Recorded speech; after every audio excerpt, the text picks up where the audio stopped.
It's Super Videos back at you for another video. This is going to be my things you may have missed and Easter eggs for 704, which was called Service. So to start it off, the first scene in the episode is a scene with Rick and Michonne in bed, and what I found interesting is that if you look at this scene and if you go back and look at the scene with the two in the episode in season 6, episode 15, East, you can see that in that scene they're actually holding one another and they're basically embracing each other, but in this case they're actually away from each other, not looking at each other. There's a separation between them, which could reflect that their ideas are far off at the moment and they're not connecting with each other the way they usually would. So I thought that symbolizes their separation of mind at this point in the story. The next thing, when we have Eugene fixing the radio in the episode, that's actually a callback to something that happens in the comics down the line with Eugene, and there's a story with something to do with a radio. I thought that it was very cool how they have that in this episode, and it's kind of like it's a callback to something we're going to see down the line. Then, if you remember, Negan gave Lucille to Rick and had him hold it. And of course, if you remember, by the end of the episode, Rick was still holding that bat, holding Lucille. So it's very cool because it shows that Rick was in fact holding Lucille the entire time. Even when Negan took Olivia and was drinking lemonade, Rick was doing his speech at the church, Lucille was still in the church. So Negan only had Lucille in his hands at the beginning of the episode and at the end of the episode. The rest of the time, it was in Rick's possession. Then, if you look back at the moment Rick told Daryl if he's doing alright, how he's doing, Negan stops him and says that if you talk to him one more time, I will make you cut pieces off of him. And that basically is a callback to something that happened in the premiere, because if you remember, in the premiere, Negan told Rick, I will bring Daryl to you and have you cut pieces off of him. So it's a callback to that, and it's basically a way to connect something that happened in the premiere to what happened in this episode. Also, if you look at the scene with Negan trying to get with Rosita and trying to seduce her, you can see that he tries to pursue her and tries to get her, but she refuses. And Negan doesn't pursue it anymore and he stops. And that's actually a big characteristic of Negan in the comics, that he is against any type of forceful, either sexual or regular relationship. So he's against rape. He's very against it. So that just shows in this episode because he did not pursue her. He could have easily forced Rosita to be with him, but he didn't do that. And something else that supports this idea is what happened in the previous episode with Negan talking to Dwight about wanting to spend the night with his ex-girlfriend and things like that. He said you can get with anyone as long as they are willing, as long as they say yes. So they're really trying to highlight this characteristic of Negan in the show. Then the scene with Michonne and the rifle, the sniper rifle, it was very interesting because in the comic book, Rick has a relationship with Andrea. And Andrea is the sharpshooter of the group. But in the show, Andrea is dead. So they're giving that role of Rick's romantic partner to Michonne. And along those lines, they're also trying to get Michonne more similar to Andrea's comic character and trying to get her to basically work with the sniper rifle and have that be one of her signature weapons as well. Then during the same scene, we have Michonne shooting the deer. And that was very cool because it was a direct callback, in my opinion, to what happened in season 2, episode 1, when Otis shot Carl by accident because he wanted to shoot the deer, but he missed and shot Carl. In this scene, Michonne wanted to hit the walker. She missed. She hit the deer.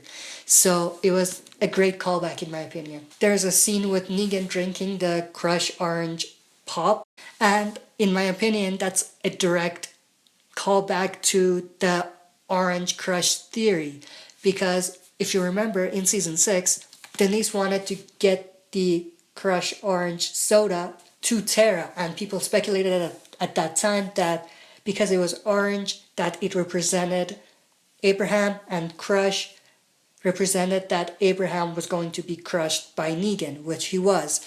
And in this case, we have Negan drinking out of the same type of soda. So it's kind of like a callback to the audience and basically telling them that the theory was correct.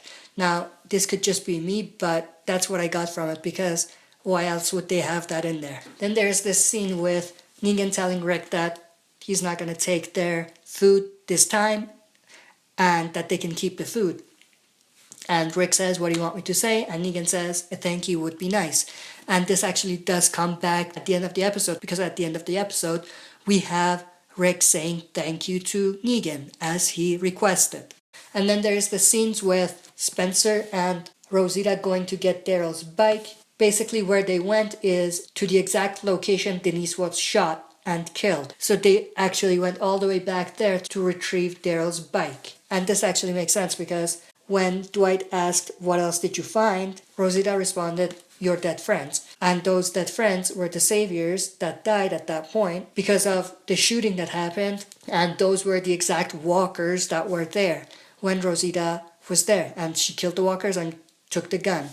And if you look at the scene, you can see Rosita actually spits on one of the walkers, which makes sense because they're the saviors. They are the bad guys. And like I said, she finds this gun, but it's empty. So there's no use for her, but she takes it anyway.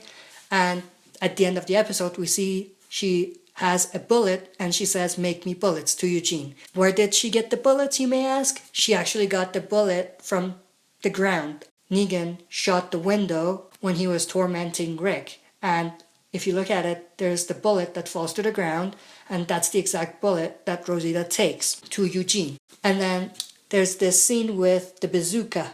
And of course, I think everyone knows this, but that bazooka is the same one Daryl used to blow up Negan's men. And then there's this scene with the recorder and the interview. And people who don't know, this is when the group first entered Alexandria. Everyone was interviewed by Deanna, who was the leader at that time. And this is one of those tapes. And that's Rick when he first got to Alexandria. That's why he has the man bush, as Negan says. And then we have the scene with Father Gabriel. So Father Gabriel basically digs 3 graves, fake graves, and puts names of Glenn, Abraham, and Maggie on them. He does this to make it seem like they're buried there, to throw Negan off and have Negan believe that all of them are actually dead and that they're buried at Alexandria. Of course, Abraham and Glenn are probably buried at the hilltop and Maggie is not dead. And there's actually proof of this because you can see Father Gabriel kind of dusting off his pants when Negan is talking, when they're by the graves. And then the scene with Carl shooting at the wall with the Savior and trying to get the stuff back from him, that happens in the comics partially, and it's actually Denise who does that, who's of course dead in the show, so they actually gave it to Carl. And then at the end, when we have Rick bringing the rifle to Negan, people may be asking, why weren't they looking for that gun? Well, that gun wasn't recorded in the books. That was actually one of the guns they took from Negan's outpost when they stormed in there and killed everyone in their sleep. So that's why it wasn't actually on the book. It wasn't theirs. It was Negan's. And then the scene with the mattresses on fire. In my review, I actually said that it has to do with something that happens with some other character, but I think I was wrong. This is in fact the Saviors burning the mattresses. Now I'm not sure why they would do that, why they wouldn't just take it, but that's probably what it is. They just burned it. That's it for this video. Thanks for watching. I'll be back for another video.